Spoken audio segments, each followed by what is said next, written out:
Yo! So that new Spider-Man game is coming out so soon and I'm so excited for it, so I was thinking, how about I talk about what I want to see in this new Spider-Man game? Because there's so many small things that they can fix because overall the game is fantastic. But, as a consumer, we all nitpick. So, here go my top 5 on what I want to see in the new Spider-Man 2 game. Let's get to it. So, number 1, I want to see more combos for the bosses.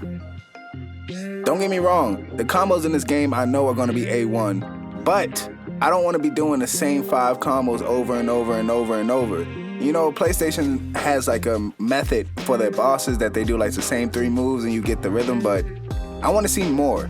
Like I just said with the bosses, if you can't confuse me enough times that I gotta slow myself down just to make it fun, I don't really want to play this game anymore. I shouldn't have to try to do a Nuzlocke on my first try just because it's too easy. I don't like the feeling of easy games when it's supposed to be a AAA game. I love how you can interact with the world because you can pick up the newspaper stands, you can pick up the bike racks, the bikes, you can throw other people at people. It's so cool, and I want to see what they can bring more into it because right now, I've seen everything in the 2 games and it's starting to accumulate repetition. And I don't want that for the next game because I want it to stay fresh. But let's get to topic number 2, the suit. So we all know Spider-Man got that drip. We can't lie, we can't deny, we can't put it to the side. So, after all the suits that we got in the first game, we still want more. We all know the No Way Home last scene suit gotta be in there. It just has to be. We want to see it full-fledged, made out into an image that we all can just stare at. Imagine playing as Peter Parker. No, I'm not talking inside. I'm talking about swinging up on top of roofs. Even if it's just for a mission or something, if you fall down on the ground and people see you, you fail the mission or something. But imagine just playing as Petey. You know what I'm saying? That joke be fine. We all know we getting the Venom suit, so I'm not really even gonna talk about it because we all know we're gonna get it. But hear me out. The most powerful Spider-Man, Cosmic Spider-Man. Even though he went out like a goof, you know what I'm saying? Put him in the game, because he's fire. And they really did us wrong with not putting Nicolas Cage type Spider-Man with the top hat noir. They really did us dirty, and we need that in the next game.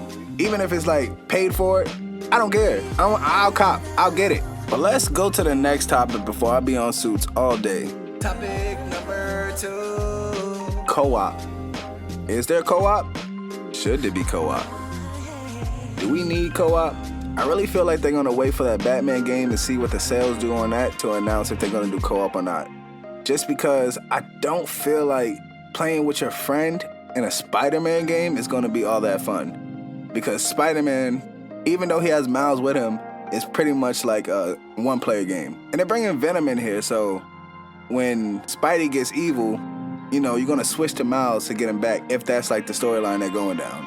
But on the other hand, imagine swinging with your bro around New York or fighting a rhino, doing combos that they let you do all together. Oh man, that would be fire. They could do things like races across New York. They could do who can do the most bandits in 5 minutes. Oh, they could do so much things for this. I'm thinking both ways now. It's a double-edged sword.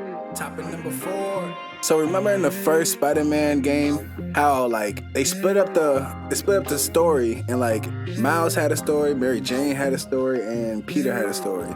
I'm very much hoping that if they do split up the story, Miles and Peter do not be on totally different missions and stuff like that. I hope it's one cohesive story that they fitting together.